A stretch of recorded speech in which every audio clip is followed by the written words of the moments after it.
भारत और जापान के बीच बढ़ती साझेदारी से चीन की बेचैनी एक बार फिर खुलकर सामने आ गई है।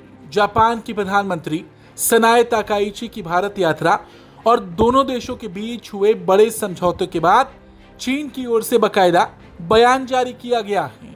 चीन ने कहा है कि किसी भी देश के बीच सहयोग इस तरह नहीं होना चाहिए जिससे किसी तीसरे देश के हित प्रभावित हों।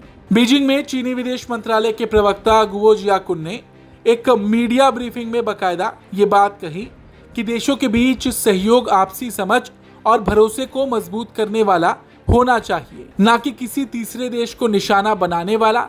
द्विपक्षीय सहयोग ऐसा होना चाहिए जो क्षेत्रीय शांति और स्थिरता में योगदान दे, न कि किसी अन्य देश के हितों को नुकसान पहुंचाए। चीनी प्रवक्ता ने आगे कहा कि ऐसे सहयोग को छोटे छोटे एक्सक्लूसिव ग्रुप्स बनाने के बहाने के रूप में इस्तेमाल नहीं किया जाना चाहिए और इससे किसी तरह का विभाजन या टकराव पैदा नहीं होना चाहिए। चीन ने यह टिप्पणी ऐसे समय में की जब भारत और जापान ने हाल ही में क्रिटिकल मिनरल्स और सप्लाई चेन को मजबूत करने के लिए कई बड़े समझौते किए।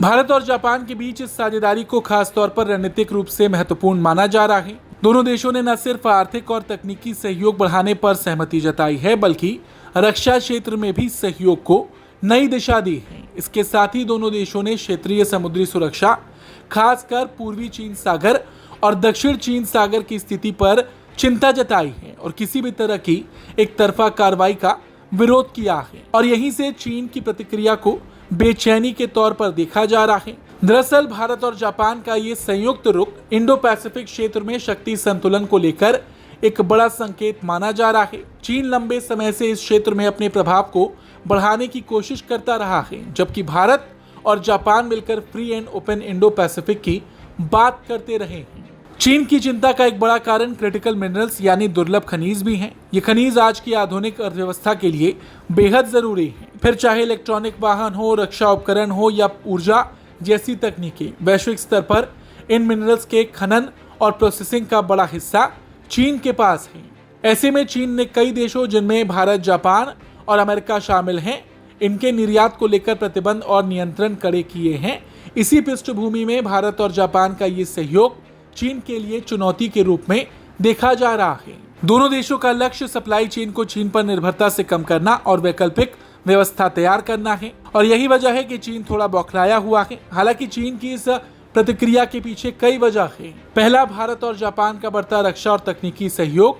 दूसरा, इंडो पैसिफिक में चीन की गतिविधियों पर दोनों देशों का साझा रुख। और तीसरा, दुर्लभ खनिजों के क्षेत्र में चीन की वैश्विक पकड़ को चुनौती देने की कोशिश। हाल ही में भारत और जापान के संयुक्त बयान में भी पूर्वी और दक्षिण चीन सागर की स्थिति को लेकर चिंता जताई गई थी और नौवहन की स्वतंत्रता को प्रभावित करने वाली गतिविधियों का विरोध किया गया था। यही वजह है कि चीन इसे अपने खिलाफ एक उभरते हुए क्षेत्रीय गठबंधन के रूप में देख रहा है।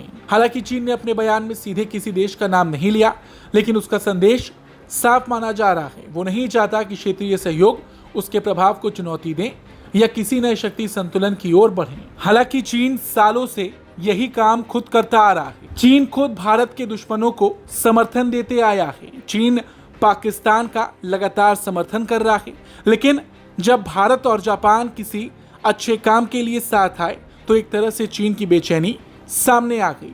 चीन की इस दोगली नीति पर आपकी क्या राय है, कमेंट करके जरूर बताएं। ब्यूरो रिपोर्ट, भारत तक।